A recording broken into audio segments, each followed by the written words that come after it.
नमस्कार दोस्तों, स्वागत है आप सबका आपका अपना चैनल मैथ संसार में। तो ये वीडियो देखने से पहले सबसे पहले कृपया रिक्वेस्ट है कि जो नए स्टूडेंट हैं वो सब्सक्राइब कर लें, ठीक है ना। तो चलिए सब्सक्राइब कीजिए और क्वेश्चन देखिए, है ना। ये क्वेश्चन कैसे होगा।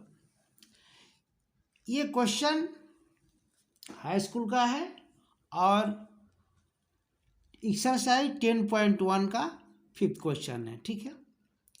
अब देखिए, ध्यान से देखिए क्वेश्चन का क्या रहा है। यदि सेक थीटा इक्वल टू 13/12 हो तो सभी त्रिकोणमितीय अनुपात ज्ञात कीजिए। यानी जितने भी है सेक के अलावा 5 होंगे, जैसे cos theta, sine theta, tan theta, cot theta का मान ज्ञात करना है, ठीक है ना। तो सबसे पहले हम क्या करेंगे कि एक फिगर बनाते हैं, है ना। क्वेश्चन के अकॉर्डिंग एक फिगर बनाएंगे, ठीक है। और फिगर वो होगा समकोण त्रिभुज जिसका एक कोण होगा 90 डिग्री। ओके, ऐसे होता है ना। अब इसका नाम कर देंगे हम ए, बी और सी। ओके, अब देखिए कह रहा है कि सेक थीटा इक्वल टू, है ना, 13/12, है ना। तो सबसे पहले ये देखिए कि सेक थीटा इक्वल टू होता क्या है ना। तो कोस थीटा इक्वल टू होता है आधार बटे कर्ण। ओके, है ना। कोस थीटा इक्वल टू क्या होता है, आधार बटे कर्ण, यानी बेस अपान हाइपोटेनस। ओके, ये होता है, ठीक। तो कोस के उल्टा क्या होता है, सेक, है ना। सेक थीटा इक्वल टू होगा h/b, ठीक है। यानी अब इसमें हम देखेंगे कि इसकी वैल्यू क्या दिया है, 13/12, यानी h। 13 का मतलब कि h का मतलब एक कर्ण, यानी 13 दिया है। और 12 का मतलब इसे कंपेयर करेंगे b, है ना, यानी b का मतलब आधार, है ना। सेक थीटा इक्वल टू होता है आधार बटे कोस थीटा इक्वल टू होता है आधार बटे कर्ण। तो सेक इक्वल टू क्या हो जाएगा, कर्ण बटे आधार। तो आधार हमारा कितना है, b की वैल्यू कितना है 12, तो यहाँ 12 लिख लेंगे। ओके, अब पाइथागोरस प्रमेय के थ्रू इस लंब का मान निकाल लेंगे, है ना, BC की वैल्यू निकालेंगे, है ना। तो पाइथागोरस प्रमेय क्या होता है, पाइथागोरस प्रमेय ये होता है कि कर्ण का स्क्वायर, यानी यहाँ पर AC का स्क्वायर, है ना, AC का स्क्वायर इक्वल टू, है ना, BC का स्क्वायर अब प्लस AB का स्क्वायर, यानी AC का मतलब कर्ण का स्क्वायर, है ना, कर्ण का स्क्वायर इक्वल टू लंब का स्क्वायर, यानी P का स्क्वायर प्लस आधार का स्क्वायर, 20 का स्क्वायर, ऐसे ले सकते हैं, ठीक है। अब देखिए h की वैल्यू क्या दिया है यहाँ पर 13, तो यहाँ लिख लेंगे हम 13 का whole square equal to p का स्क्वायर। तो p का स्क्वायर हमें निकालना है, p की वैल्यू यानी परपेंडिकुलर, यानी ये AC का मान हमें निकालना है ना। p होता है और h होता है और ये b होता है। तो p ऐसे ही रहने देंगे, p स्क्वायर इक्वल टू, और b की वैल्यू क्या दिया है 12, तो यहाँ लिखेंगे 12 का होल स्क्वायर, है ना। अब 13 का स्क्वायर करेंगे तो कितना हो जाएगा 169, यानी 169 p स्क्वायर प्लस 144, है ना। 12 का जब स्क्वायर करेंगे 44 हो जाएगा। अब इसको इधर लाएंगे, 169 लिखेंगे और माइनस हो जाएगा 144, है ना, 144 हो जाएगा, ठीक है, इक्वल टू p स्क्वायर, है ना। क्योंकि 144 जब इधर लाएंगे ना तो माइनस हो जाएगा, ठीक है। तो 169 में 44 हटाएंगे तो ये होगा 25, यानी 25 इक्वल टू p स्क्वायर। इसको इधर ले सकते हैं, यानी P इक्वल टू हम अंडर रूट में कर देंगे 25, है ना।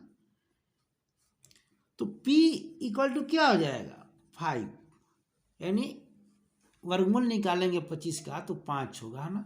अब यहाँ हम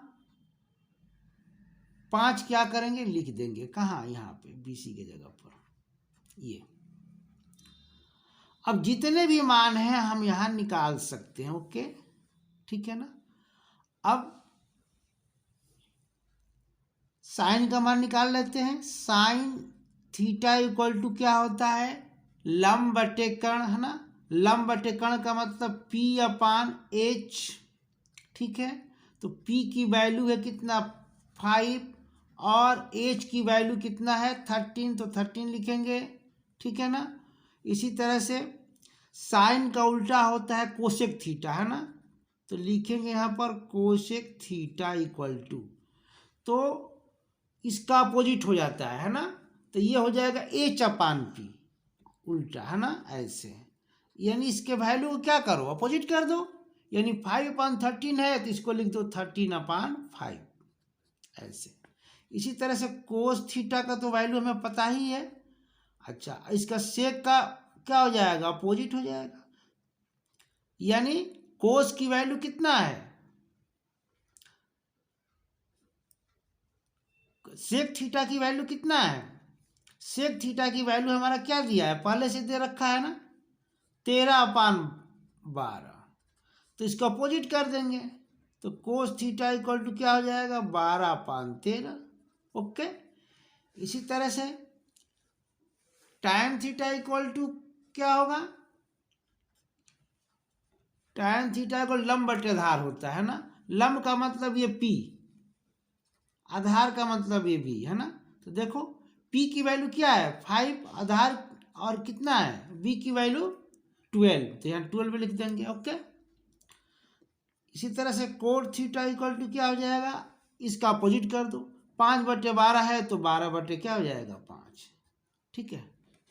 यानी कोट थीटा इक्वल टू होता है आधार बटे लंब, यानी B/P होता है कोट थीटा इक्वल टू, ठीक है। तो ऐसे ही हम मान निकाल लेते हैं, ठीक है। चलिए नेक्स्ट क्वेश्चन देख लेते हैं। देखो कह रहा कि यदि A और B क्या हो, न्यून कोण हो, तथा cos A equal to cos B हो, तब कह रहा है कि दिखाइए कि कोण A इक्वल टू कोण B को दिखाना है कि कोण A और कोण B क्या है, इक्वल है ना। ये हमें दिखाना है, प्रूफ करना है, ठीक है। तो सबसे पहले हम एक फिगर बना लेते हैं।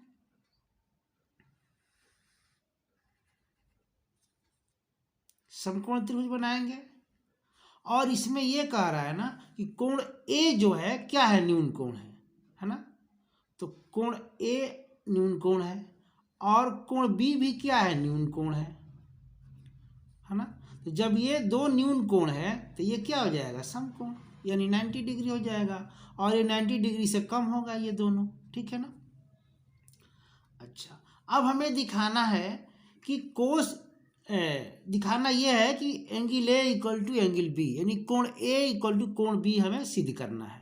और दिया क्या है, इसमें दिया है कि cos A equal to cos B, है ना। दिया है कि cos A equal to cos B, तो हम लिख लेंगे यहाँ पर cos A equal to cos B, okay. अब देखो कोस A इक्वल टू, यहाँ C लिख देंगे, कोस A इक्वल टू होता है ना, यानी कोस A इक्वल टू, तो आधार बटे कर्ण, है ना। कोस A इक्वल टू क्या होता है, आधार बटे कर्ण, है ना। तो A के लिए, ठीक है, आधार, आधार कौन सा हो जाएगा, माने A के सामने ये तो लंब हो जाएगा, ये कर्ण हो जाएगा और ये आधार हो जाएगा, ओके। तो आधार बटे कर्ण यानी AC/AB हो जाएगा, है ना, यानी आधार बटे कर्ण। तो आधार कितना है इसका AC और कर्ण कितना है AB, तो यहाँ लिख लेंगे AC/AB इक्वल टू काश B के लिए, देखो B है ना, B के लिए लंब ये हो जाएगा और आधार ये हो जाएगा, कर्ण ये हो जाएगा। तो काश इक्वल टू क्या होगा, आधार बटे कर्ण, तो आधार क्या है AC और अब इसमें हम देखेंगे ये लंब तो ये हो गया ना, लंब हो गया नहीं, एक कोस बी इक्वल टू आधार बटे कर्ण, आधार क्या हो जाएगा बी सी, बी सी अपान ए बी, यानी इसमें चेंज हो जाएगा, ये लंब हो जाएगा बी के लिए और ये आधार हो जाएगा, कर्ण ये हो जाएगा, है ना। तो आधार बटे कर्ण होता है, तो आधार कितना है आपका, आधार ये है बी सी और कर्ण कितना है ए बी लिख दिए, ठीक है। अब हम ये देखेंगे कि जब दोनों तरफ ए बी और ए बी है ना, और इक्वल रूप में है, तो हम ए बी और ए बी को कैंसिल कर सकते हैं ऐसे, यानी अब हमारा ये हो गया कि A C equal to B C, okay, यानी A C equal to B C, है ना, ए सी ये और ये बी सी दोनों क्या है, ये इक्वल है, ए सी भुजा बी सी। तो अब हम ध्यान देंगे कि जब इस तरह से आ जाए, दो भुजा आपस में बराबर हो जाए, तो इस भुजा के जो सामने का ये कोण है बी, है ना, बी, और इसके जो सामने की कोण है ए, दोनों क्या हो जाएगा, इक्वल हो जाता है ना। तो यहाँ हम लिखेंगे ए सी के सामने जो भुजा के कोण क्या है बी, तो बी यहाँ लिखेंगे इक्वल टू बी सी के सामने क्या ए, तो यहाँ लिखेंगे, यानी कोण बी इक्वल टू कोण ए आ गया, है ना। यानी जब ये भुजा दोनों आपस में बराबर होगा तो ये कोण भी क्या होता है, आपस में क्या होता है, ये कोण आपस में भी क्या होगा, बराबर होगा, ये रूल है, ठीक है ना। तो इसको हम ऐसे लिख सकते हैं कि ए इक्वल टू बी, यानी ए कोण इक्वल टू बी कोण, बात एक ही है, ठीक है। तो इस तरह से इसको हम सिद्ध कर दिए कि कोण ए इक्वल टू कोण बी, ठीक है ना। तो बस इसको ध्यान में रखना है कि जब ये भुजा और ये भुजा दोनों आपस में बराबर है, तो इसके कोण भी आपस में बराबर होते हैं, यानी AC के सामने कोण B है तो B लिखेंगे, BC भुजा के सामने कोण A है तो A लिखेंगे, और दोनों क्या होगा, इक्वल होगा। जब ये भुजा आपस में इक्वल है, बराबर है, तो कोण भी आपस में ये बराबर होगा। इस प्रकार ये सिद्ध हो गया, ठीक है ना। तो चलिए नेक्स्ट क्वेश्चन अब कल बताएंगे, ठीक है। और इसको जो भी क्वेश्चन हम बता रहे हैं तो प्लीज़ इसको प्रैक्टिस करते रहिए, और जो भी समझ में नहीं आता हो तो कमेंट के थ्रू आप हमें बता सकते हैं, ठीक है। तो चलिए बहुत बहुत धन्यवाद पूरा वीडियो देखने के लिए, और जो नए बच्चे हैं, जो नए स्टूडेंट हैं, वो बच्चे सब्सक्राइब करना ना भूलें, सब्सक्राइब अवश्य कर लें, ठीक है। चलिए बहुत बहुत धन्यवाद, थैंक यू।